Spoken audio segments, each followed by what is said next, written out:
Frolfcenter. That's a good start. Good to see everybody. Sorry. Hey, welcome to Frolfcenter. Drinking on a little apple pie double IPA. Where's that from? It is from Birdsong Brewing.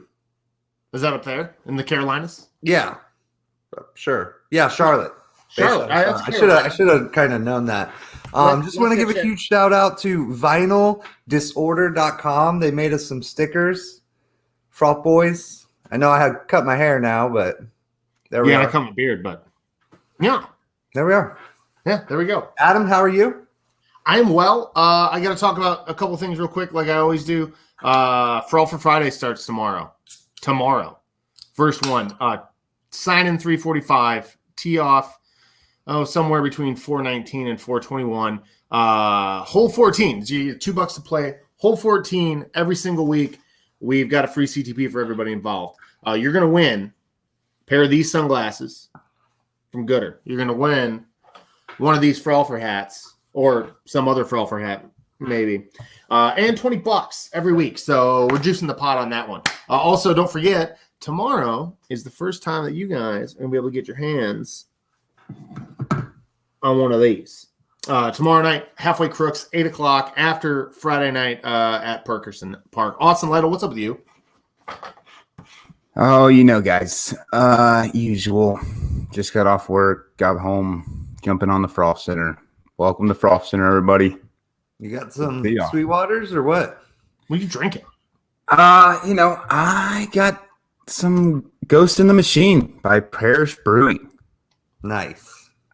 Chef Costa watching on YouTube. Again, guys, if you're trying to watch the show, make sure you watch it on YouTube and you subscribe and you do all that fun stuff. We need internet points. So I'll send you some stickers to subscribers. Yeah. Austin has dipped out for just a moment. Guys, so tonight our guests are doing something not all that common in disc golf. So basically, I'm trying to find a way to explain this. They had an HOA, they had a neighborhood, they had some land. They got together with their homeowners association and a bunch of disc golfers and found a way to put a course in their neighborhood with the HOA's blessing, with the HOA's endorsement, the whole thing. Now they're throwing tournaments. Now they're doing lessons. Now they're even doing a tournament director clinic. They're doing a seminar for would-be tournament directors, which is kind of awesome. So, folks, these are the folks from North Landing Disc Golf. We got Jason Cummings and Ed Stoutzenberger. Nice. That is perfect. What up, boys? How you doing? I love the shades, Jason. That's hilarious. What shades? Let me get. Yeah, this is perfect. Oh man, let's talk serious business, boys. Serious business on Frolfcenter. It's always serious. Well, again, thank you guys both for coming on. Usual first question: get to know the guests. What's the first experience you had with disc golf? I'll let you go first, Jason, and then we'll ask Ed. My hetero life partner, Adrian, that I'm still with to this day, about 23 years ago, her brother got her into playing a little bit, and she took me out to a course called Vienna Park in Temperance, Michigan, little park track, and I thought it was pretty rad. And but I didn't pick it up really. I would kind of casually play every once in a while for the past like 20 years after that, or 18 years after that. And I only got back into it like kind of hardcore when I moved down to Atlanta and started playing pretty regularly in 2016. Nice. All right. Ed, how about you, bud? I never played disc golf up until we started building this course. I've heard of it, but I'd never played it. Nice. Real. That's awesome, man. What was the first? So the first time you played was at North Landing? Did you go to Oregon Park or something? First time I played was at North Landing when we first started with 8 holes. That's nice. That's pretty awesome. So Ed, tell me about your last round. What was the last time you played? Day. I play every day since it's right here in the neighborhood. That's awesome, man. How'd that go today? Oh, pretty bad. Yeah. It's windy out there, so nothing worked out really well. Yeah, the wind was crazy. I played Etowah on the way home from work, and it was it wasn't too cool. I didn't think it would be that bad back there in the kind of in the valley there, but it was bad. A little No, sloppy. we're still dealing with that repercussions from that storm last night, man. Yeah. Yeah, So- wind. I mean, threw a couple in the woods. Didn't throw any in the lake, but I threw it in the creek. Down the Right. creek. It's been known to happen. Yeah, I've done that. I've done that at North Landing myself. But I did take a bunch of your kids' money, which was fun. I went out there and played Ben Hansen and Greg Stone, and they couldn't Oh. hang on their home course. It was real embarrassing. Well, they'll get a talking to after this. I was gonna say, do they have demerits now or anything? They get demerits for losing. They lose North Landing points or something. Yeah. Yeah, with Greg Stone because he's They lost their gold star. Yep, no, they're done.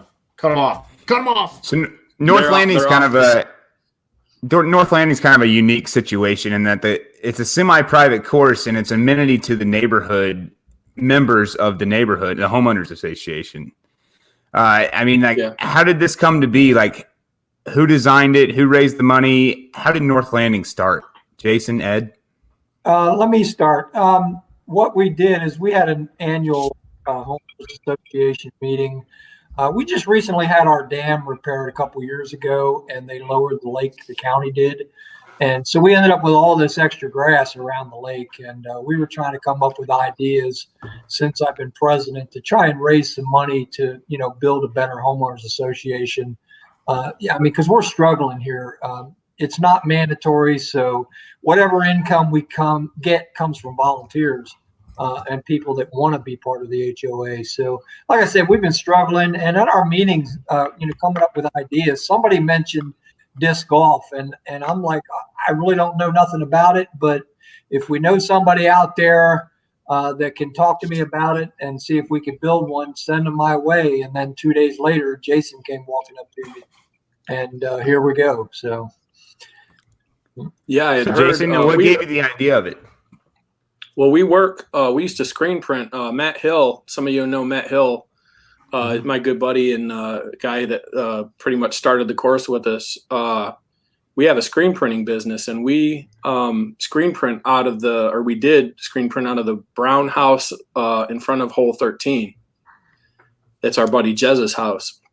And I guess Matt ran into Ed one day, and Ed kind of explained to him what was going on. And he's like, I know a guy. And when I was told about it, I was like, yes, let me go over there. And I walked the course, and I got super giddy about it because I was like, this is amazing. We can definitely put something here. And so then I put together a proposal for their HOA, written proposal, and made a presentation. And that meeting was really funny because a lot of people were super skeptical about me. Like, it reminded me of the Simpsons episode of Monorail because I was like, so we got this disc golf, and we're going to play disc golf, and I'm going to put the holes in and blah, blah. And like one woman was like, what's in it for you? And I was like, I get to come over here every day and play disc golf. Like that's literally all. That's all there was to it. But there was no money, as Ed said. Their HOA is not mandatory. So the wheels started turning, and I was like, well, let's try some crowdfunding or whatever. And to my, I had mentioned it to a few people, and they're like, yeah, I'll put in. So I started a GoFundMe, Fundly. It was on Fundly initially. Excuse me. And pretty much we ultimately ended up raising, wow, I don't know. We got to about $8,000, and Wow. but it was all disc golfers. It's all for the most part, it's disc golfers. There's a couple of small businesses in the community, a couple of random people in the neighborhood that were like, this is cool, let's do it. But for the most part, some disc golfers that have really, I mean, as much as it's a private course and it's on the private land, it's like they're talking about like, oh, it takes a village, or whatever. But that course is made. It's like a people's course because I did not do that by myself. I'm kind of the quarterback, but everybody kind of, I mean, Nate Skinner was one of the early guys that I approached, and he threw down a pretty sizable chunk of money that shocked me. But he was like, "This is cool. I want to be part of it." There were a couple other guys. William Attridge has helped us out a lot with some legal stuff and with money. Glenn Davis. I mean, I can go on. Joe Costa's been huge out there. Ben Hansen, a lot of people. I mean, I could sit here all night. We could just make the whole show about people that have worked at the course and done things. But it's really, I kind of laid out the course. I took a lot of different people out there. Initially, I think we started with about 9 holes, and it turned into 11 holes, turned into 14, 15, then 18. So a lot of people go out there and be like, wow, this is tight and this is, whatever. But it's, if you know what we had to work with land-wise, it's pretty optimal. I want to blow my own horn here or whatever, but it's tight for a reason. And there's been decisions made for safety reasons. And so it is what it is. It's a small track. It's kind of a fun track. You're not going to have any A tiers out there or anything, but it's cool. Yeah, dude, it's dope to have in the backyard. Yeah, absolutely. Yeah, it's the best backyard course I've ever seen in my life. Community are enjoying it also. People are coming out of their houses that haven't been out in quite some time, and they're enjoying the course too. And believe it or not, I think my wife said it in an email or a note on Facebook the other day that disc golf is reviving this neighborhood because it's been dying down slowly over years. The older folks that were living here for years, their children grew up and moved out. And then for a long time, we didn't have any kids in this neighborhood. And now younger people are buying into the neighborhood again, and we're trying to provide something for them to do. And this is definitely a big one because everybody's coming out there to play. Yeah, that's awesome. And Ed, looking around, I mean, we say it's a unique situation, but there are some other HOAs and disc golf kind of amalgams that have happened over the years. And I think Legacy Park right up the road has some sort of thing like that. Did you go over there and talk to those guys? Did you steal anything from them? I didn't steal anything from them, but I did go over there to talk to the homeowners association and find out how they handled certain things and what their feelings were about it. And believe it or not, the HOA over there does not like disc golf. No, I know they don't. Yeah. And they don't want to have to deal with it. Whereas we are not a private course. We're looking to get every member we can possibly get to improve, not just our course, but our neighborhood as a whole. We got disc golfers looking in here every week to try to find a house. Oh, wow. Yeah. That's kind of a residual effect. Now, I mean, it's amazing how much it's improved the neighborhood. And disc golf is just helping the neighborhood improve. But I'm glad we have it for sure. Gives me something to do every day. Yeah, that's awesome. Okay, I gotta ask Jason. Did you guys have any big significant pushback? You any thorns in your side in the neighborhood or anything like that? Just from that one meeting, like I said, there was the one lady that was like, "What's this in this for you?" And in my presentation, I had remarked, like Austin said, this is an amenity. This is a featured amenity, and I knew it would be. I mean, I told him, I was like, you are one of 2 metro courses that is within a neighborhood, and that other course does not let other guests in. Public members come. I mean, you can play with members, but we weren't. You can't just go there and play it, and then you can't do that at North Landing either. But $50 a year, come on. I mean, it's totally worth it. $4.17 a month. I've broke it down for many people. So and there was a guy that was like, how do you figure this is an amenity? And I knew I wasn't going to win that fight because he just wanted to fight.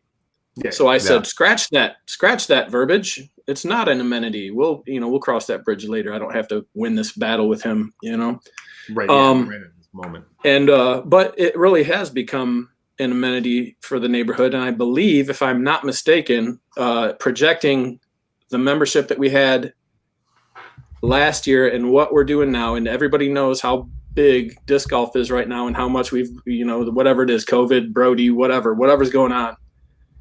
It's insane. And I'm going to guess that disc golf is going to account for about 1/4 of the North Landing budget. And that's when people want to talk about like impact or, real talk numbers, That's the kind of numbers that you have to bring up to another association. Like if you're going to talk to somebody about like, hey, let's have a case study, or let's talk about success stories, or whatever. It's like that's real. Yeah. I want to correct him on that. It's not a quarter; it's more like a third going on a half. Okay. Wow. That's awesome. Pools are on income, and that's obvious, but we have other things, fishing, tennis, and so forth. They can't even compete with disc golf. So we're at least a third of our income right now is disc golf. Hell, I think even going forward, you can make it more. Right. Going forward, you don't have to charge $50 a member. Possibly. Yeah. Well, we've got some things up our sleeve that it might go up eventually. Make an exclusive thing, man. I don't hate you for doing it. No. If I was there, I would be full board for it.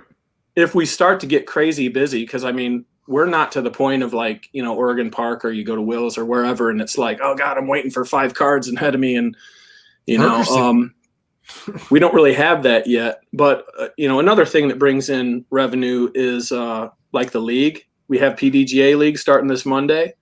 That's a big hit. We've had up to 57 people at that. Wow. And non-members pay another $5 greens fee. What's up? Y'all gonna need more parking spots before too long. Well, that is probably the biggest issue we have. Yeah, parking. So this might be a question for you, or I'm not sure who, but so the way it sounds to me like it works is that the disc golf part of North Landing collects a lot of money. It all goes into one big pot, and then North Landing HOA is obviously taking care of the mowing and the maintenance and stuff. Is there any split in the? Does it all go into one pot every single time? Yeah, we're putting it all into one pot, and each area will, of course, be budgeted each year for the amount of money we think it's going to take to do repairs or so forth. But we have to look at the HOA as a whole. There's a lot of things that we need to do, and right now, I'm trying to save money because one of the big deals that we just talked about is parking. Our parking lot is in terrible condition. It's over 25 years old. It hasn't been repaired. And we got to get it fixed because it's going to turn into a safety issue real soon. So everything's going into a pot. But if disc golf needs some money to repair a basket, replace a basket, put in a new tee pad or 2 or 5, we're going to cough up the money to do that because that's what that money is for. So. Beautiful. It sounds like you have a good working relationship. So how many members are in the club this year, and where do you see it on track for next year? Because you're starting, it's through the end of March. Is that right for the disc golf club? And so what are the numbers looking like? Like how many members are we talking every year? Well, there were because there are some lifetime members that were builders, some of the builders of the course that kind of slapped everything in. Ed has probably done the lion's share of clearing woods and building tee pads and some of the basket dropping. My buddies, my regular crew, Putts Club, has done a lot of the work out there. I've done a lot of the work. William Attridge, like I said, has been a huge part. So Nathan, there's a group of founders that is actually on a legal document that we are lifetime members. And then there are sponsors, all the people that bought a basket for us or bought tee pads for us. Those people have X number of years, depending on how much they contributed. So some of those people are good through 2022. I think there's 3 years for the max people that were putting in at first. And beyond that, the paid group, I think the paid people that we have now, if I'm not mistaken, it's about 113 or so. Wow. Oh, wow. Ed might know better than me. He just updated the list today. Yeah, I was reviewing the list today. If we take into consideration all the sponsors and the people that have not renewed yet, but they still have till the end of the month to renew, if everybody renews that signed up from last year, plus the sponsors, it's about 233 members. Wow. That's incredible. And growing every day. So that's 10K plus right there. At what point do you cut it off? Yeah. Well, we're not there yet. We're not there yet. We have to have that discussion at some point. that might be a spot where we come to loggerheads, because I'm sure the HOA is going to want as much money as they want, and I'm going to be going like, there's too many people out here. Yeah. So I mean, we're not there yet. We're not there. There's not that many people out there at once, but we haven't hit that threshold yet, so we don't know. Well, have you just not been to the course when it's that busy, or is the I've been course out there. There's some times when the parking lot's full, but I haven't had to wait a lot. Okay. That's probably out there as respect much that. as anybody. Yeah, I'm out there most of the time. We do have busy points of the day. Right now, the busy part of the day, obviously, is right after work, between the end of work day and Yeah, dark. that's what I'm thinking. Once we get to summertime, we're going to have more people here throughout the day, but it's still going to be those same time frames where it gets a little busy. Only during tournaments have I seen any significant number of people out there. The worst day outside of a tournament, I bet you there was only 40 people out there. Well, league night is going to be probably insane this time. I imagine we're going to get more people now that the weather is good, and now that more people know about it. It's rated rounds. It's cool. It's fun. We've had Monday night action now regularly since last July, so people are kind of aware of it. And I imagine we'll probably push upwards of 60 people. Yeah, I was going to I say mean, most that's of tough competition with East Roswell, though. East Roswell's pulling 40 people on Monday nights too. We were doing it alongside them. I think did they have dubs? No, they had ERP singles on Monday, and then they have dubs on Thursdays.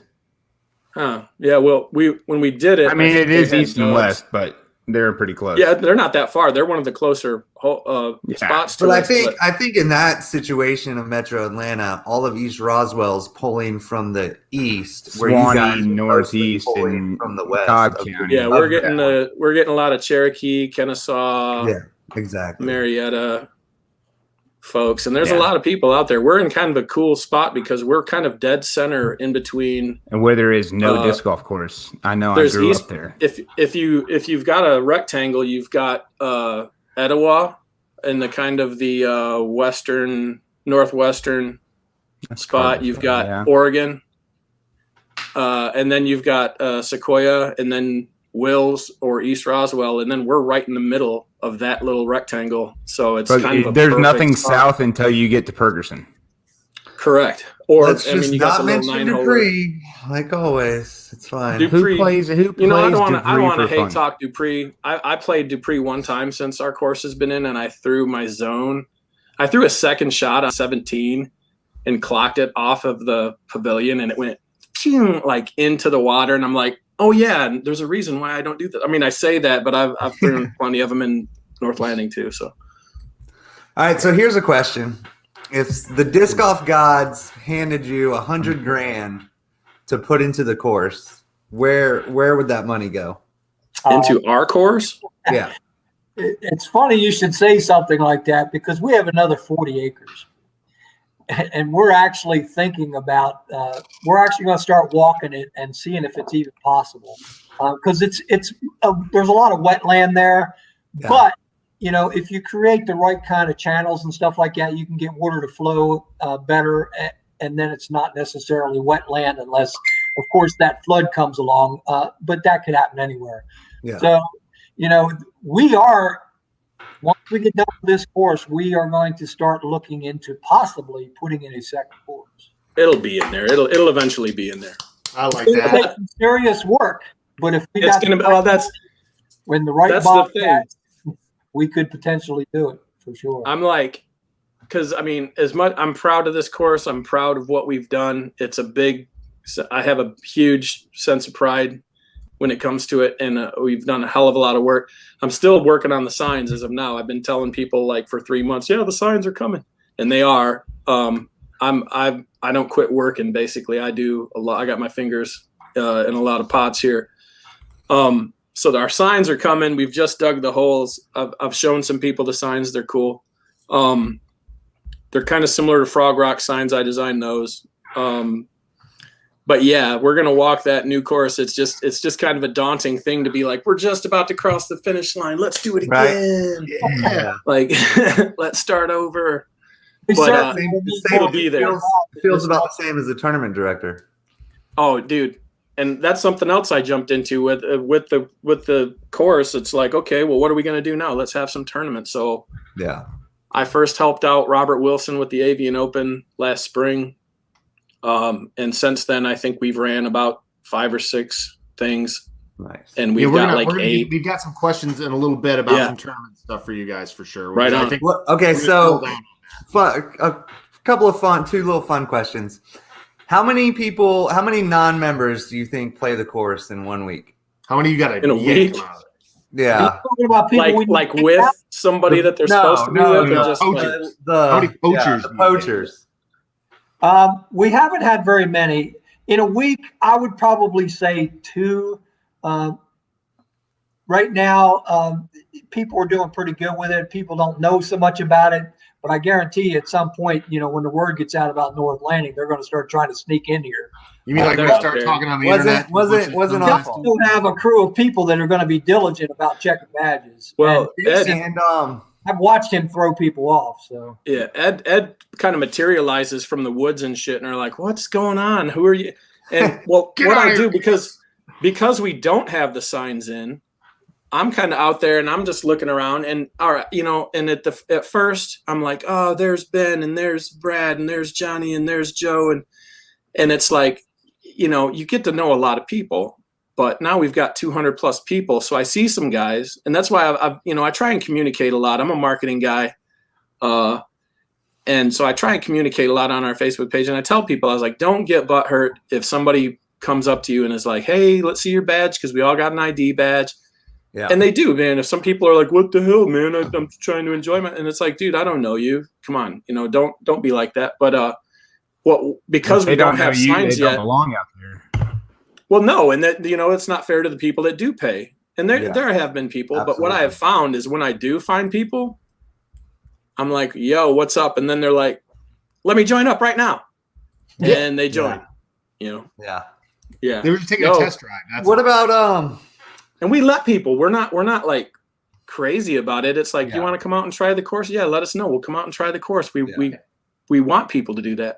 yeah, we certainly don't want to charge people if they're not going to like it and not come back. Yeah. No. And there are people that don't like it. It's that's just the way things are. Have you had But- to I'm sure you haven't, but have you had to ban anybody yet? And what would it The would only it people take that we would for ban ban- are litter people or vandalism. Vandalizers, sign or basket signers. Oh yeah. If you adjust the course, if you're knocking trees down or you're writing on shit, if I catch you, you're done. Like, that's just Hasn't happened yet though. no. I mean, we've had 1 or 2 little things, and it's like one dude. I actually found him. Like, he signed his name and like he just like emailed me and was like, "Hey, dude, can I join?" So we had a conversation. I'm like, "Why did you do that?" Everybody does it, man. I'm like, dude, I've been doing this shit for 20 years. Don't fucking tell me what people do, and Yeah. don't do it at my course. Like, I hate to be the guy that's like, "What are you doing on my course?" Like, go that route, but that's not what we do. That's It's not what easy to be discoveries cool. do. It's easy to be cool is my philosophy. So Most of the people are friendly and they don't mind you Yeah. checking badges anyway. So. Yeah, Chef Joe Costa says everyone shows me their tag. He says they're just automatic, like, here you go, bud. So Yeah.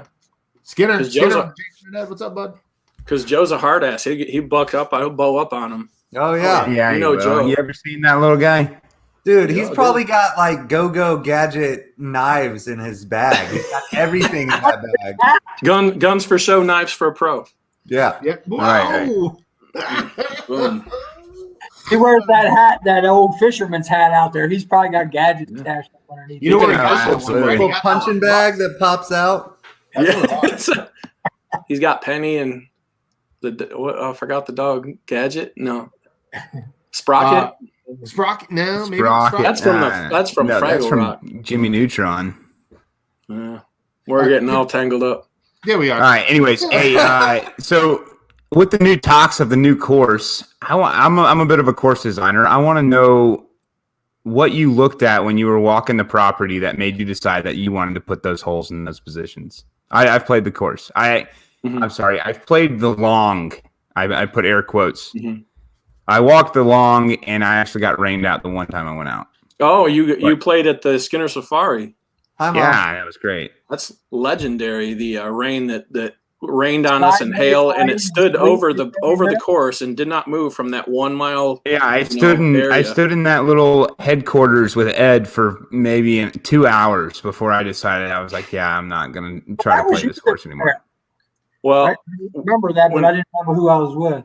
Yeah, that was me.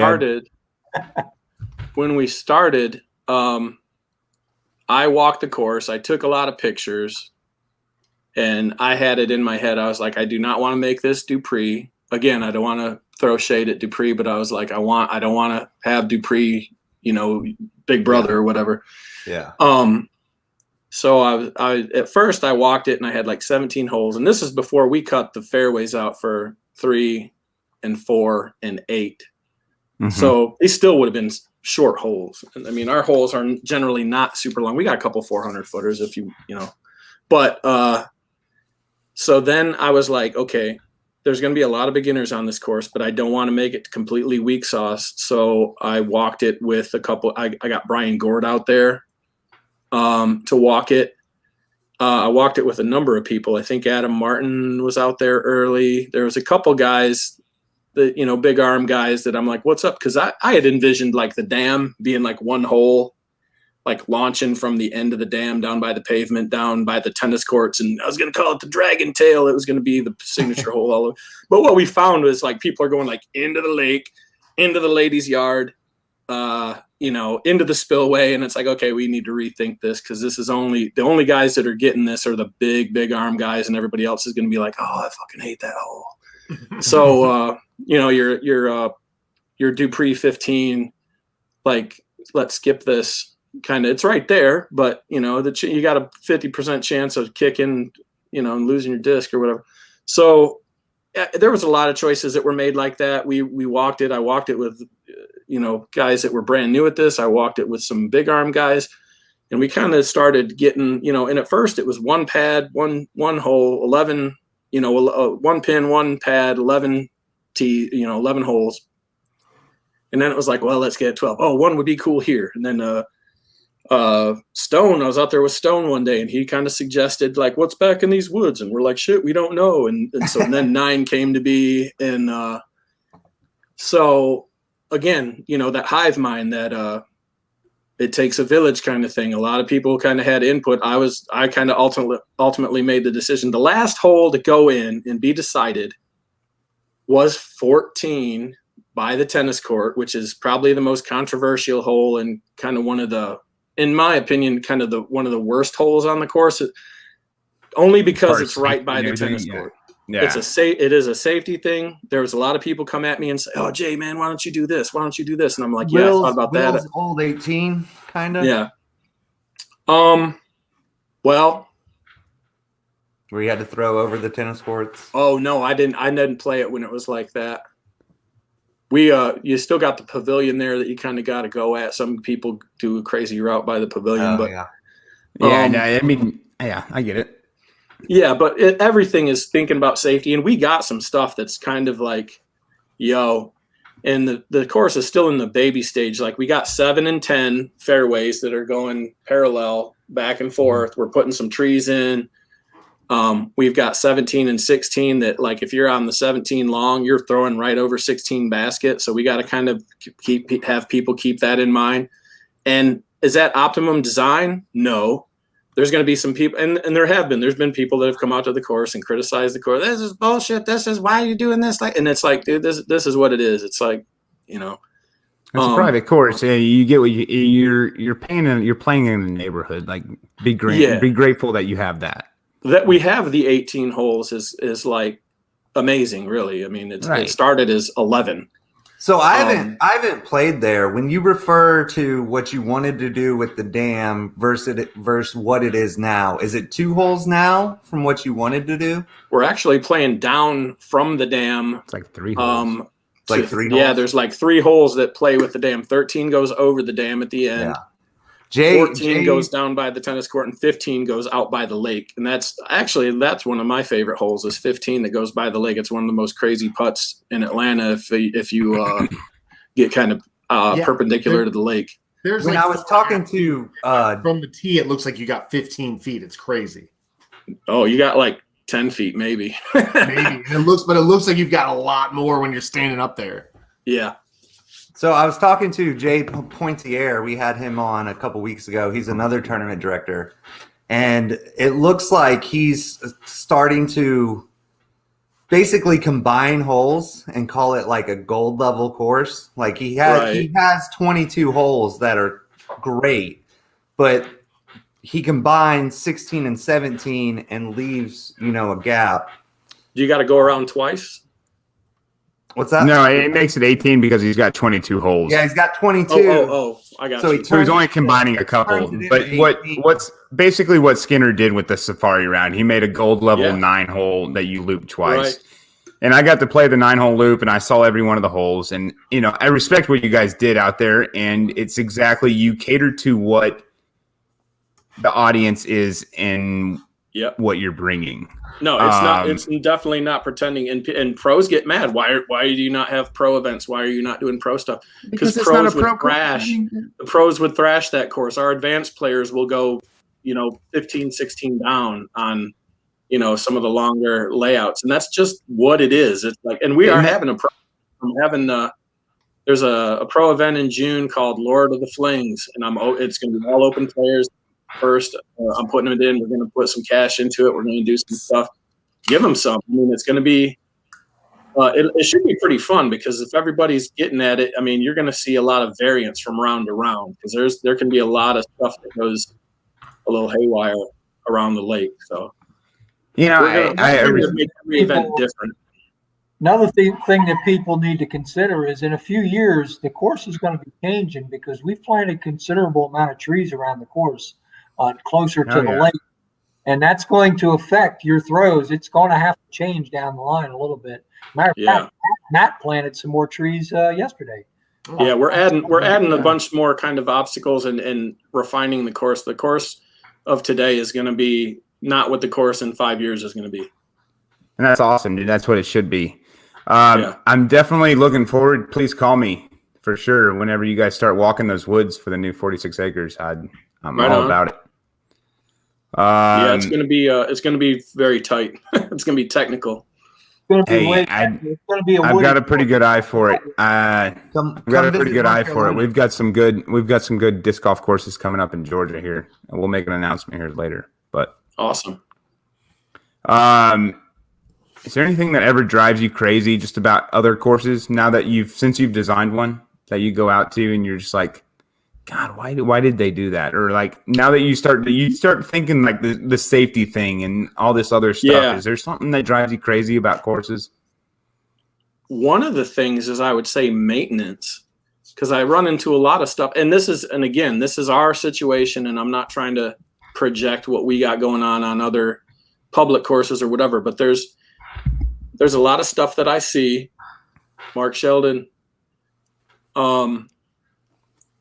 There's a lot of stuff that I see that because I'm like, I mean, our bead pins, we crowdfunded 11 bee baskets in 12 hours. And when you go somewhere and you see something that's just decrepit or the tee pad's crap or, half the hole is in the mud.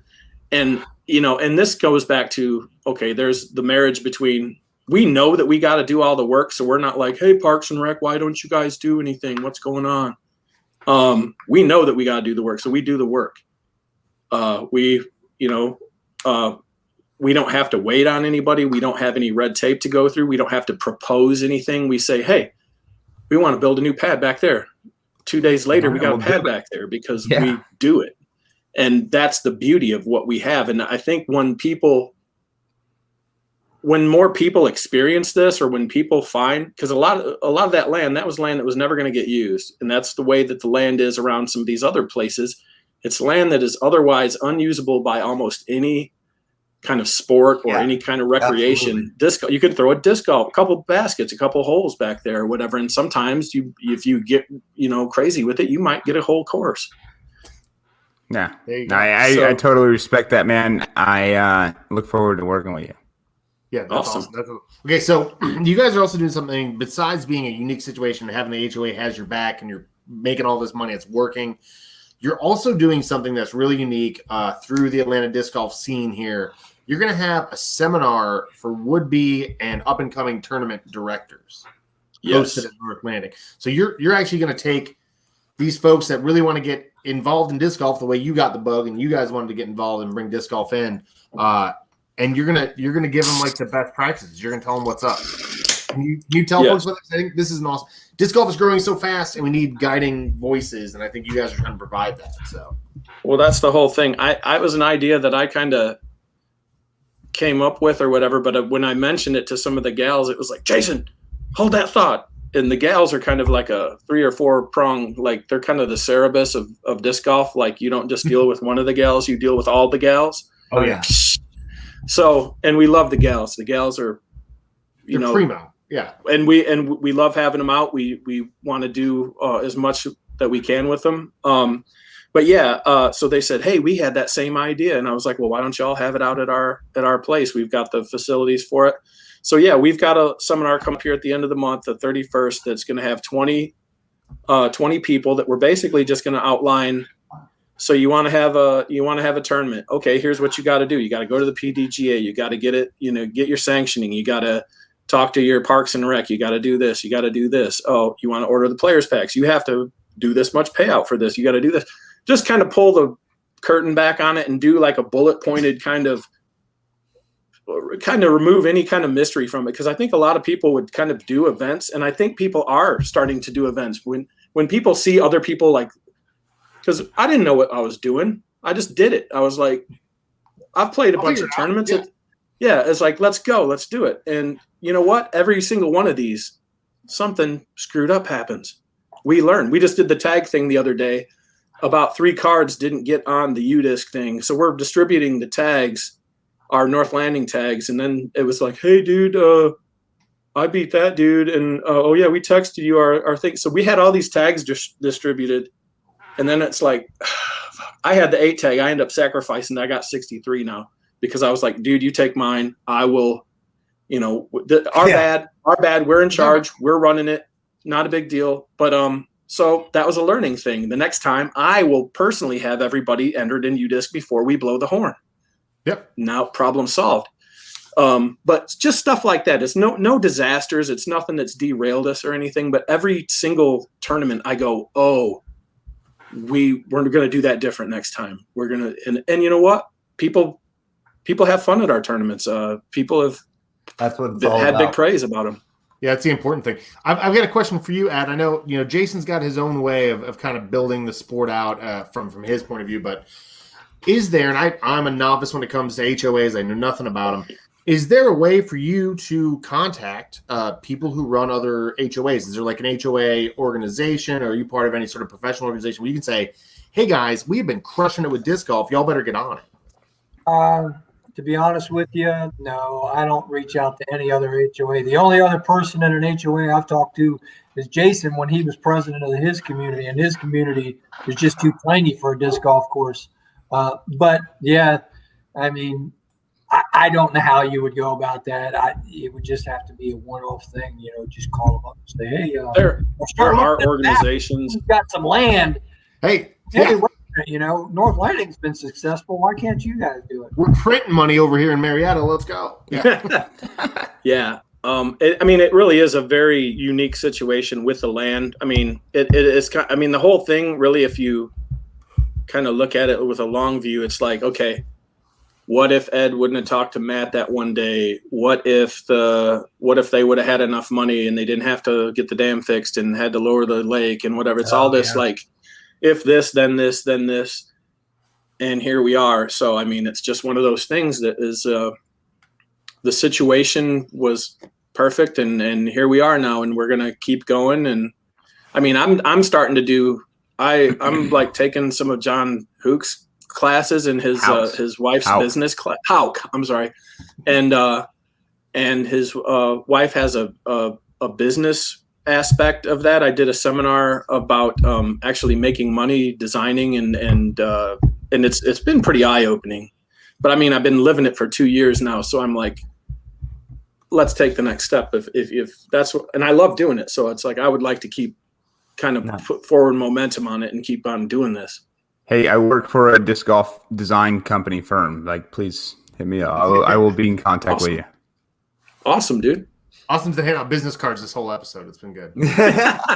Let's make a deal. In order to build this thing, you got to have the right people involved too. I mean, Absolutely. there's been so many people that stepped up and just do things. I mean, Tell them about the bathroom, Ed. yeah, just out of the blue, we decided we don't have a bathroom that's open to the people to use out here. So what are we going to do about it? So basically, I decided, okay, I need to build a bathroom somewhere where the disc golfers have access to it. And we started spreading the word. We need materials. We need donations. We need whatever we can get to build a bathroom. You finally got a toilet, right? It's Right. not Well, yet. no, man, that's just a hole in the last floor. thing I need is the toilet. But in just a Bougie. matter of weeks, we got the bathroom built. I mean, the plumbing needs to be finished up. I got a guy coming Saturday to put in the insulation, and then the sheetrock goes up. All the electrical's in. The outside is built. One of the disc golfers put the whole roof on for me. I had a guy today. Wesley Reeves. Paper towel holders, toilet paper holders, hand sanitizer dispenser. Everything donated. Everybody's coming together. We had a whole vanity donated. Eric Doster donated the vanity. Al Sandage donated the flooring and the grout for the flooring, some badass tile. And I mean, like I said, it's a everybody throws in. This is like I don't know what to call it. It's is a melting community. pot. It's a melting pot of the community. Disc golf is a family, bro. It is. And people got each other's back, and that's what's cool about it. So that's why when when somebody talks shit about it or defaces something or what, I mean, I get defensive. I'm like, yo. And I was like, you should be defensive too. Like, You're not fighting the man. You know what I mean? We're not the man. This right, dude. It's easy to be cool, And if you don't like it, that's cool too. But don't, jog on. Speaking of that, the number one thing I kept while taking care of Sequoia was the graffiti remover. Yeah, takes the magic marker. eraser thing. Takes the marker right magic off the marker, basket or the discharging station. Yeah, we're even going to name our bathroom. Was that the correct name that we saw there in the comments? We're going to The drop zone. Ed's drop zone. The drop zone. We're going to name it after one of the donation guys. But Glenn Davis threw us a bunch. He's thrown us a hell of a lot of money for the course. He's a good buddy of mine, and he's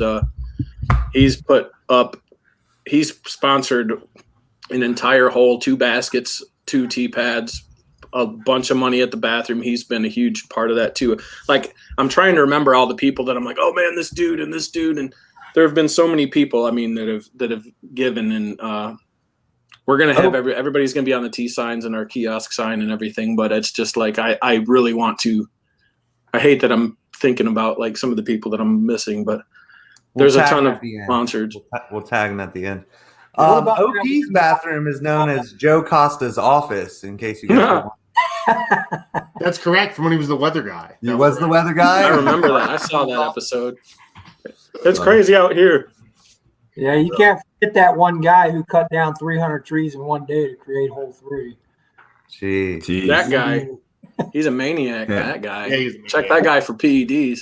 The I tree know, right? that size. No, seriously. And this is something I do have to say too. Like Ed has been the engine. If I'm the quarterback or if I'm the driver, Ed is the freaking engine of the course because Ed's the entire offensive line. yes, he's the guy. I'm like, take the hill, and he's like, we're gonna take the hill, and then the hill is like I'm going like we're gonna do it this weekend. And he's like, no, I already did it, and it's like that's Ed, and he don't slow down even when he's hurting or when he needs to slow down. But I got to give all props to Ed for really, I mean, there was times because people are busy, people work and everything. And I'm like, well, I can get out here for 3 hours on the weekend and do this, and we can put in this hole and this hole. And he's like, yeah, I already did that. What else are we doing? I'm spreading mulch over here and whatever. And I'm like, holy shit, dude. The course literally would not have been done up to this point, finished if it weren't for Ed. So props to Ed and everybody that knows. Ed. Ed knows It this. gives me something to do. So Yeah. It sounds like Sam He's Barkley. bored. You just give me something to do. Hey, there's some parallels there. Yeah, You know? absolutely. Hey, All right, man, so here comes the ridiculous questions. What? Ed, I don't know if you've seen the show. I know Jason has, but here's some ridiculous questions. I'll ask you both first, or I'll ask you both Ed can go questions first, and then I'll ask Jason. What is your favorite condiment? I like everything junk food wise. Favorite condiment? Yeah, I never even thought about something like that. I like- Yeah, come on, what goes on every sandwich, or what do you dip every chicken nugget in? You gotta have a fave. I like honey mustard on a lot of stuff. there you go. Oh yeah. All right, so Ed, you just won the lottery, whatever. What's your celebratory meal? What are you cooking? What are you going out to get? Whatever. Pizza. Pizza? I like that. That's my answer too. I love that answer. You can't. I beat love good that. Oh, that's good. Hey, what's your go-to pizza spot around you? Because I used to live in the Go area. anywhere, I have them bring it to me. Hell yeah. Oh, Who's man. the best? Who's Pizza the best around here? Wow. I really like the mellow mushroom pizza, man. Yeah. I got Do one. you get gondoliers out there by you? Gondoliers is dope, but if I go to Gondoliers, I'm getting like, oh man, I don't know. I'm Jason, having you look some like an moments. Italian. I can only imagine your pizza order. Dude, I go ham on some Gondoliers. I look like I've been going ham on some Gondoliers lately. But, All right, what are you celebrating with, Jason? oh, what am I celebrating with? Condom or like? What do you Condiment mean? Like wise, food? or like The meal. condiment wise? I'm Hot gonna sauce. ask him in reverse order. Hot sauce. What am I celebrating with? Well, right now a Guinness. If I'm gonna like celebrate a meal, I guess like a tenderloin or something. I don't know, like some kind of awesome steak that's ridiculous. A good generic Steak and- answer. Steak and potatoes. Yeah, I don't know, man. There's how nothing. do you that like I it can, cooked? Oh, like That's a stupid question. medium rare. Good answer. Okay, just wanted to make sure I can There's a respect quick way to it. get kicked off this show is if you say well done. And then, Well and done then with you said- ketchup. Yeah, You see said ya. condiment Bye-bye. would be hot sauce. What kind of Hot hot sauce. are you All talking kind of about? hot sauce. What kind My of hot go-to sauce? generic like hot sauce is Cholula, but I mean, there's a million hot sauces.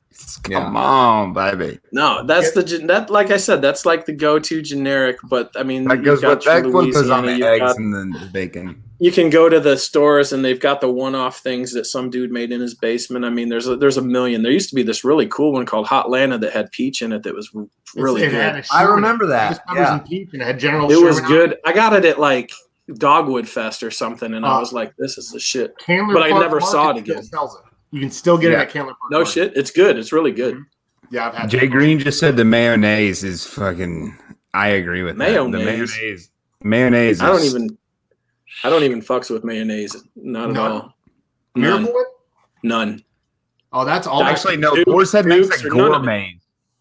It's like it's half mustard base, half mayo. It's good, man. I just put the hot sauce on. Mustard? I'm friends with Ed. Me and Ed spent 2 hours together in North Landing's headquarters, and like Rain. we bonded. You ever Talk been about in a mayonnaise, foxhole? Yeah, you ever been to that foxhole? Yeah, no, I'm a fan of the honey mustard. Right on. Hey, being I'm from Cherokee County. I love Cherokee County, but we frequented Cobb County quite frequently, and as you know, Oregon Park has that thing. Yeah. You guys ever run into any White Claws or Bud Lights? You know what? I mean, every now and then you find something, but I generally think our garbage that we find is like something that fell out of a dude's bag or something. Like we don't really. I've seen The members take care of the course. I'll tell you what, if I collected towels, I'd have 1,000 of them right now. Yeah, Oh, you picked up towels? Poop towels towels. on every hole. Never pick up a towel on the disc golf course, Ed. Never Poop pick towel. up a disc golf course never pick up a towel on a disc golf course. I have these You gotta little chip your way out of it. No, there's a towel on like every course. Somebody leaves a towel, but yeah, as far as I mean, really, we can have an event and we'll pick up around. We usually have like the headquarters around hole 16, and we can pick up, and there might be a water bottle or two, but it's like nobody was there. It's pretty awesome. Amazing. Yeah, A lot of respect for people out there. I give our members props for that, because that pisses me off when I see beer cans and we've got a few garbage cans out there, but people generally pack it in, pack it out. Yeah, them garbage cans are pretty full. So people are doing a good job of throwing away their trash. I'm telling you, we empty them trash cans every other week, and they are packed full. Well, and that's part of it. There's an ownership element to it. When you're paying in to be part of something, why the hell would you litter and throw shit around a course that you're paying to be part of? Unless you're just a dumbass. Why would you allow others to just litter on the course too? I tell people to pick up their cigarette butts, like even if we're at a public park, man. Like, come on, dude. Hey, so there's a level of respect I think that we get that some places do not. What was that, Ed? Of something that we tell everybody out here that if you're a member, you have the right to ask anybody else for their badge, and because you're a part of the HOA now. So you have the same rights as everybody else in this HOA. So.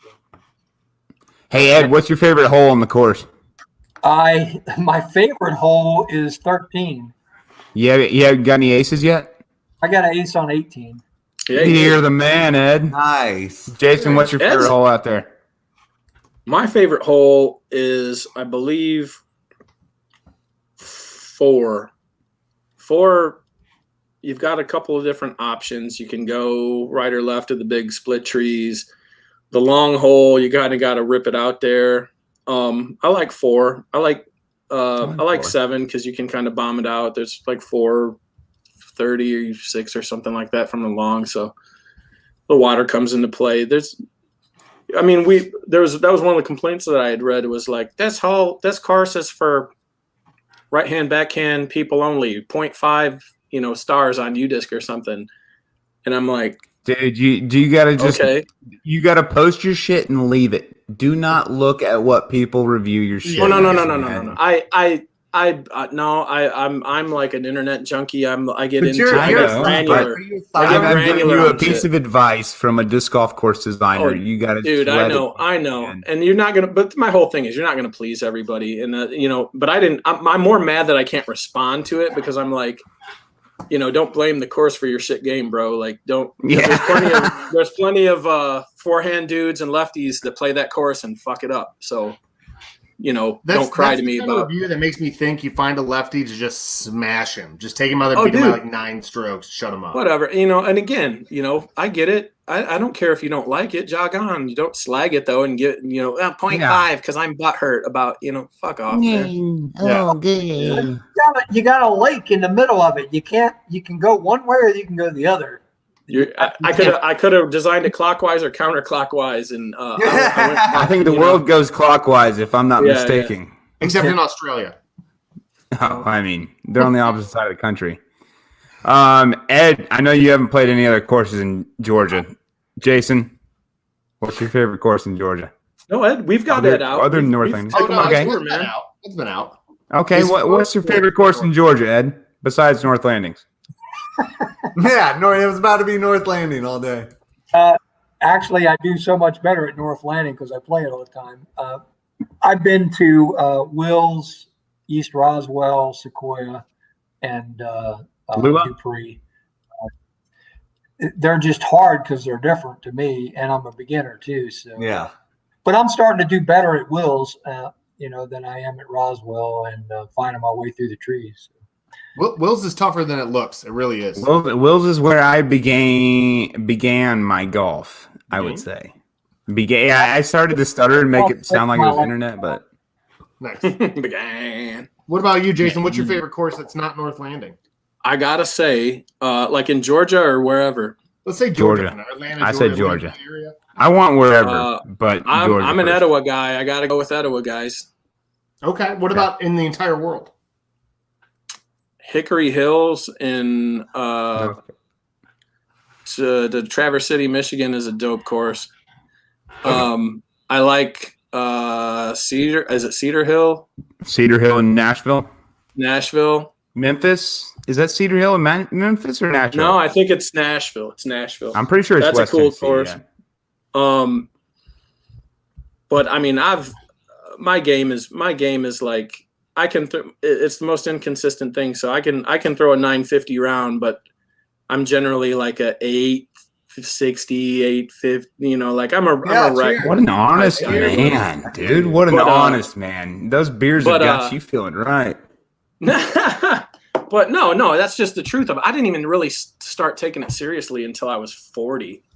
So like I have these moments where I'm like, oh, if I only would have been playing when I was 19, I'd be thrashing it, But no, I know I can. Like I said, I can. There's times when I can bomb it out, and I'm all, ooh, look at this, and then I shit the putt or whatever. But it's what every disc golfer does. But the inconsistencies leave me to kind of not the big bomber courses like what eats me up, what kicks my ass. I want to know what course beats your ass. I do like Lula. I like Lula Roswell? a lot. East Roswell, I used to hate, and I love it now. It's like that's our rain day course for our regular group. Anytime it's raining, it's like fucking East Roswell because the water doesn't really got a stand canopy anywhere. over everything. Yeah, you got 2 holes. We're gonna be out there. So I can beat on Roswell every once in a while, but there's days, same thing. It'll eat your lunch if you're not careful, man. Shit, I'm a 992 rated golfer, and East Roswell still beats my ass. Right. All right. Okay, so I got to ask both of you guys. I'll start with you, Jason, since you're on the screen. I'm going to make you the president of the PDGA for a week. What's the first thing you're doing? Tournament directors are getting paid. There it is. Because it's set up. If you can make a little money to do it, but the incredible amount of work that goes into tournament directing versus the returns, it's like your people talk about. There's not enough events. There's not enough tournament directors. Well, how do you fix that? You give them an incentive to freaking do it. I mean, it's not hard. It's not a weird math problem, is it? It's not rocket science. Incentivize it. All right, so I hate my to big say it, but it's not hard to make money off a disc golf tournament either. No, and you can. Like I said, you can. Yeah. However, if you're a guy, and recently there's been some controversy about making money off tournaments or whatever. But you can make money, but I wouldn't unless you're running some of these big gun tournaments. I wouldn't. You're not going to like quit your job or anything. No. But you got to travel around and do 8 tiers all year to make that kind of money. Right. You got to have. I know 3 people who do it, and they're successful with it. But they run a damn good tournament, so I show up every year. And I'm new to it. I mean, I'm not acting like I know what I'm talking about. I know what I know. I know what Jason knows about running tournaments, and we haven't lost on any tournaments. And don't get me wrong, we're not like, oh man, what is the magic? What do we got to do? But the idea of 100% payouts and, for pros, and you got to pay the 100%. I mean, there's a reason why some people don't mess with it. I haven't messed with the pro stuff because, because of the course doesn't really lend itself to pro playing. But the other part of that is like, there is like, unless I haven't figured out how to, and it's not like I'm in it to make money or whatever, but it is going to be like a 1-for-1. Like, okay, what goes in gets paid out, and plus whatever cash comes from donors or sponsors And I've always been clear to everybody. Austin will tell you this. Every one of my tournaments I've ever ran, I do not cater to the pros. Like, you get your payout, you get what you get, and that's it. Like I've always said that from day one, and that's a problem. And you just explained it perfectly. Yeah. I mean, and to be honest, I personally, as a pro, and if any professional is in the disc golf world is like covetant to their rating, they're not going to go to North Landing for a pro tournament. No, absolutely. They're only going to go to North Landing for a pro tournament if they're looking for a win. Mm-hmm. All right, I'm going to say I got to ask Ed the same question real quick. If you were the president of the PDGA for a week, what are you doing? Well, to be honest with you, I know very little about that stuff because I've only been at this for a little over a year. But I would congratulate North Landing for doing such a good job. I love it. And I love that hopefully answer. find somebody out there that can help me get my parking lot done in a reasonable Get a time. little grant. Yeah. Yeah, there you go. Parking lot. The PGGA can get us a new parking lot. That's right. Yeah. So Ed, let's say that you and Jason switch roles at North Landing for a week. You're now going to be the president of the disc golf. You'll be the disc golf club president. He'll be the HOA president. What's changing? What's going to change at North Landing if you two had different jobs? What's going to change? I think the community would be a little bit set off for a bit till they got going. I mean, right now, I think people really are liking me because I've made all kind of good changes for this community. Now, I'm not I'm not trying to be stuck up, but I get a lot of good recognition nowadays. People telling me all the time I've been doing great at this and great at that. If we get a new face in there all of a sudden, they may not like it so much until they learn that basically Jason has the same idea as I do. I'm reversing all your shit by executive order. Yeah, I knew you were gonna say some shit like that. That's right. We're talk about, locking this shit down. No. All right, yeah, Jason. So We got it on record. we actually talk about it ahead of time. So. Oh yeah, all right. I'll get Jason back here. Jason, what would you do if you guys switched? If I was the president of the HOA, I'd quit because I did that at my neighborhood for years and years, and it's like it's Worst the most job you could thankless. ever- It's the most thankless bullshit job there is because you're basically like a volunteer to get bitched at. Like you're like, sign me up to have people come up and be like, what's going on with the dog shit? And like, I don't know what's going on with the dog shit. There's a dog shitting, and I'm like, yes, and what shall I do about it? Like, how can I help you with your dog shit? Yeah. But that's the kind of questions that you get, or somebody didn't paint their fence the color I like, and it's just a bunch of it's the wrong it's shade pleasing. of birch. You can't win, but that's why, and I did it for a while. People need to do stuff like that. That's the thing. People do need to step up and do things. Ed is not wrong when he says he's well liked in the neighborhood because he's in a neighborhood where it is not mandatory to have that HOA, and he jumps in on his own time with no, nobody's given him anything to do this stuff, and he's making things happen. And a lot of it is big, huge, pain in the ass things, but that's the guy that Ed is, and he's making stuff happen. And, not everybody has that in them. I did it for a while, and, I almost looked at it like jail or something. It was like, I did my time. I did my time, and I'm out. Yeah. And that, and nobody can come at me and be like, oh, this is bullshit. What about the thing? And that's what I do. People complain about things. People can complain about things at the disc golf course or just life in general. And what I would do, somebody wants to complain about something. It's like, what do I do about the noise is too loud? The guy is yelling. I was like, you're on the noise committee now, and you're in charge of that shit. And I want you to go around and then they go, whoa! I didn't actually want to be part of the process. I just wanted to piss and moan about it. And so, be the change that you want to see. And that's the reason why North Landing is there, because I wanted a disc golf. Really, that's the high low of it is I wanted a disc golf course right next door. Yeah. Boom, we have a disc golf course right next door. We had the ability to do that, and it was beneficial for everybody. But initially, it was just a selfish idea that I had to have my own disc golf course there. Now it's for everybody. I don't hate it. Let me ask Ed real quick, because I just thought of this. We're going. Ed, because it's not mandatory to be in the HOA in North Landing, what percentage of residents are in the HOA, and has it increased on account of disc golf that you can tell? Believe it or not, from the North Landing community, participation is, we have 350 homes and we have 70 members. Oh, wow. Yeah, out of the community. It's poor participation. Yeah. But, a lot of it stems from, people moving in and not having a full understanding of how this HOA works, because it's different than other HOAs. We don't get into your business. We don't care if your grass is a little too tall. The only things we enforce is Cobb County, rules. So, if they have ordinances, that's what we follow. If you're not supposed to, if Cobb County says you can't have a trailer parked in front of your house, we're going to make a call and say, hey, this guy's got a trailer parked in front of his house. But that's about as far as it goes.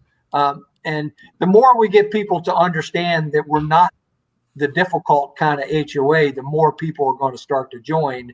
And I think this year, with a lot of younger people moving into the community with kids, it's starting to rejuvenate a little bit. And I think that if we keep moving forward the way we are, we will start to get more members. You need a good quote, like the HOA you want. Yes, you need a tagline. Some marketing. We actually just did a flyer recently, and that was actually part of the flyer. Is I put on there specifically that we are not the normal HOA. Yeah. Nice. Yeah, Not perfect. your mama's HOA. And I wrote it like that. Not your That way, what is he? Take a phone call. Yeah. Well, I look forward to having you guys on again, and you telling me that you're up to like 130 people in the HOA now, Yeah. and 60 of them are disc Right. golfing. That's going to be Well, exciting. we allow outside members for full HOA membership for utilization of the pool and fishing and tennis and all that stuff too. And we pull in a lot of outside members. Our total membership before disc golf was about 136 members per year, and that's including 60-70% from outside the community. There's a lot of neighborhoods that don't have pools and stuff like that, so they join. And we have a saltwater pool too, which attracts a lot of people. That's nice. Yeah. Disc golf is just adding on and making things better for us and giving us more revenue to make better improvements, which I hope with better improvements, I'll attract more members. So if you had a Good job, bar, dude. like a tiki bar, how many members do you think you get then? What's that? A tiki, tiki bar, bar. like a little rum bar? And we have thousands of members. Yeah, exactly, right? I'd be a member Have a from really big insurance bill. Yeah. So Ed, another fun question here. If you could play with any celebrity in the weekly doubles event, who would it be? Does it need to be a celebrity or a disc? Celebrity. You're a disc golf celebrity. Not a disc golf celebrity. Not a disc golf, he says. I mean, Brody Smith's a celebrity. Fuck it. I would say Robin Williams, but he's passed. No, that's fine. No, That's I love it. It's dead or That's an alive. awesome. yeah, very. Wait a minute, 1981 Robin Williams or 2010 Robin Which Williams? 81 Yeah. Rob Williams? We're gonna play a speed round. I don't Yeah. care. The guy's got to be funny at pretty much anything. Yeah. Oh yeah, I love me What some about- Robin. What about you, Jason? I thought of this before, and I would say, like, my initial thought was George Carlin, but I thought Frank Zappa would be an interesting guy to play disc shit. golf with. Definitely He'd probably turn Frank into a Zappa. cantankerous You totally kind of overthunk this. nah, man. He's tall, Like, too, isn't he? I think he'd probably get a rip on it, I But wanna if I can't get Frank Zappa, I'll play with George Carlin. There you go. That's I good. have another salty guy. Yeah. No complain about the course. Fucking golf. I gotta know what both of y'all's Waffle House order is. Oh man. I like that See- really big a hash brown bowl. Hash brown bowl. Is it sausage or bacon? The cheesesteak hash brown bowl is my favorite. Cheesesteak hash brown bowl. Oh, all right. Don't even have to ask any Okay, more fully questions. loaded. Boom. All right, Jason. Coffee or chocolate milk? Sorry. I'm a northerner. I'm from Detroit area. So my Waffle House order, it's like What's your Huddle House order? Sorry. the only time I end up in a Waffle House, and I'm an old man now, so it's been a minute, but the only time I'm in Waffle House is post bar. Or like- concert. Yeah. Post concert, 3 a.m. So it changes, and it's usually like just whatever, like bring it. And all my stuff, I do this thing with breakfast food where I mangle it into this kind of casserole, like a stack of pancakes, sunny side up eggs, bacon, and I just mangle it and I shovel it like I was All-star in the platter. army. Sounds good. Yep. So Just so plethora. Jason's order is everything, and just Yeah. Yeah, I want the all-star breakfast just with a need me? waffle and just put it all on one plate. Yeah, man, I mash it all Deep fry together. and you deep fry it. No, man, I never thought of that. You That could would be probably cure you. They don't have deep fryers at Waffle House, anyways. You want to do don't want that in the morning. That's like your morning thing when you got to get that fried food in you to cure you. All right, we're pushing an hour 15, so stop. I'm trying to get you guys out of here for pee breaks. Yeah. I didn't wear a diaper tonight, that whole thing. So let's say they make a I movie. got my catheter in. Yeah, of course you did. Astronaut diapers, bro. Astronaut diapers, bro. It's just a bunch of interval. I've just been peeing this whole time, just all over the floor. Let's say they're gonna make a movie about how North Landing came to be. Jason, who's playing Ed? Who's playing Ed? Yeah. Oh man, this is awesome. The old man from Not you, Austin. Mass and Jason. Chris Rock. Chris Rock is perfect. Ed, who's playing Jason in the movie? Who's the guy that played Scarface? Plays what? Scarface? Oh, Al Pacino. Al Pacino. There you go. You're gonna All make right. this fucking course. And do we agree that Say hello to Bam my T2 basket. Are we in agreement that probably Greg Stone's going to get played by Bam Margera? Wait a minute. 2002 Bam Margera or Or 2020. I don't I'm know. starting to look like Uncle Phil in my old age or whatever here. I don't know. That's a good one. Anywho, guys, you've been awesome. Greg's he's a regular dude out at the course, man. Cheers to Greg. Yeah, I love Greg. That's a good dude. All right, so sorry you made me spit beer everywhere. Oh man! So last question of the night, Think of pretty that much. old man. Do you guys have any questions for Tommy Lee Frolfcenter Jones. for us? What are you guys doing? How many? I don't have my eyeball on. How many people are watching right now? The Who most cares? amount of people that Who watch cares, Jason? Who cares? No. it's No, No, I got listen. some magic. I've been peddling you guys, man, and I feel dirty when I do it because I'm like, the what's most up? views What's we up, had North at one Carolina time disc golf? tonight- Check these dudes out. Yeah, the most views we had at one time tonight was around 30. That's good. Almost 40. It was Total, we're probably looking around 250 to 300 in the first No, that's hour. awesome. On a night. Yeah. On a By night. By And then, tomorrow like, night, it might hit I would 1,000. ask You you, never know. what is your guys' 1 year plan and 5 year plan? Well, we're Well- at the 1 year plan. I was going to tell you, so the whole plan when I first started Frolfer Magazine was to make it popular enough to rip off the Braves logo hats with puff embroidery Done deal. and sell them at a brewery in Atlanta, and that's happening tomorrow. So I think we're Mission done. I think we're shutting it accomplished. down tomorrow. I think we're done. Mission at it Yeah, I'm tomorrow. putting my 2 weeks in. I'm done next week. Hey, I've been asking for a about Frolfer hats for like a year, so I don't Yeah. We have them online now, and I'll Why bring some up. haven't you tomorrow. gotten one? Get one of them hats. Yeah. So, Ed, you got any questions or advice for us? Why the sunglasses? Because you don't want to see Because the what's sun never behind. sets on a badass. You all Yeah, got we're also red real eyes ugly. behind We're the super scenes. ugly, Ed. We're very ugly people. it's like a witness protection program thing. Yeah, you just don't want anybody to know what you were smoking before the show. Yeah, see, Did he someone gets- tell I'll show you my eyes right now. They look like they're Chinese. Look at the square. That guy's straight. The Austin's fourth straight. wall's just gone now. Well, everyone knows why we're wearing sunglasses. Damn it. So bad. No, but really, the sun never sets on a badass. That's really why we do it. That's good. That's good. I think that's No, the thank best. you guys for doing this. I always enjoy the show a lot. I try and catch this show whenever I can. Thanks, man. Thank And you. Yeah, you guys and we have had get some a lot of awesome people shows. that. Go ahead.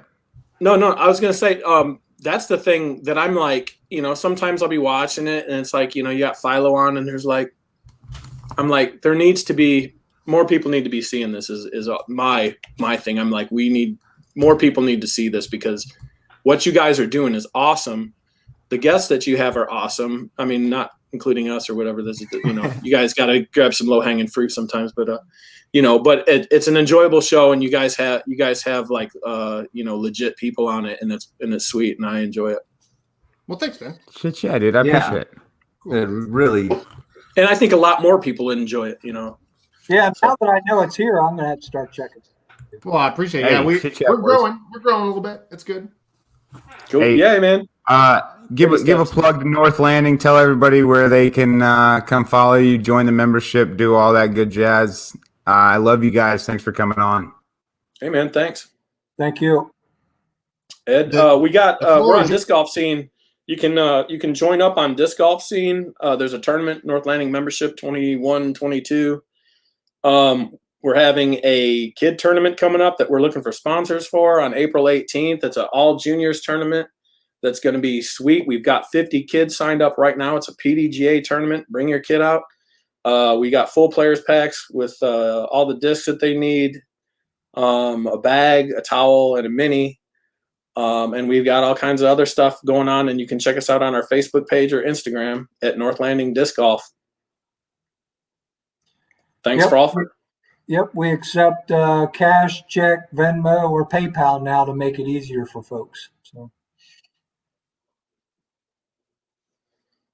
Peace out. Thanks a lot, dudes. See you guys next time. Thank you. Get the boys back in here. What up, boys? 5 guests is a little lot to juggle. It gets kind of fun. Yeah, awesome. dude, that was fun time though. Fun. I mean, I enjoyed a lot of times. I didn't realize that was Ed. I literally spent like 2.5 hours in that headquarters at North Landing with Ed, and we just sat there and shot the shit for 2 hours, and like it was just pissing on us the entire time. And he was like, "Oh God, this lake's gonna rise! Oh God, the lake's gonna rise!" And the dam had just got put in. I was like, "Dude, I'm just chilling. I'm not trying to get out in this rain." You didn't realize he was so stressed out. Hey guys, do you want to hit the people with something real hard right now? Mm-hmm. I got a little something we're gonna hit him with.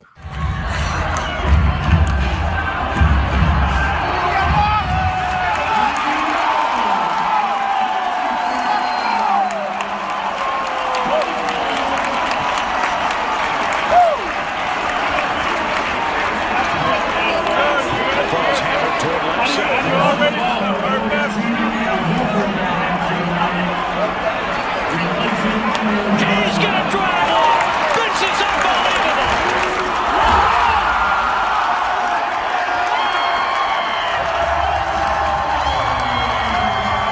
It was high, it was far, and it was gone.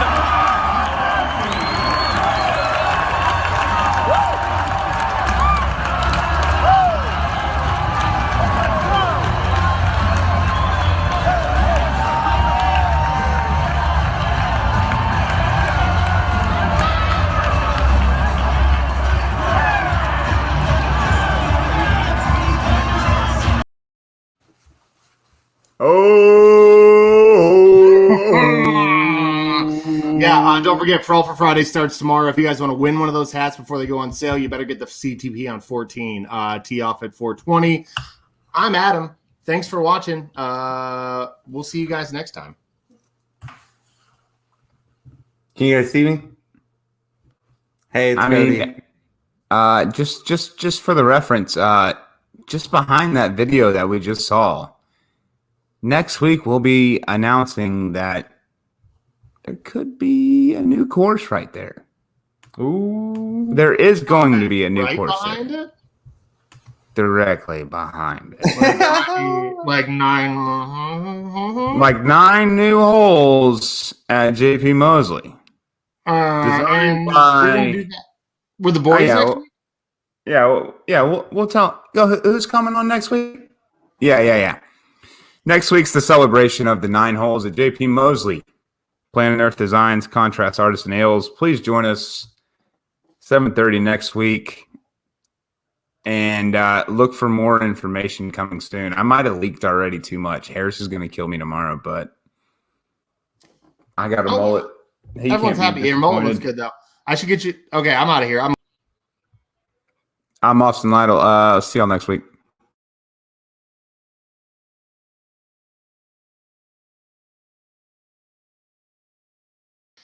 Okay, I think Cody's frozen, so I get to do this. Thanks for watching Frolfcenter.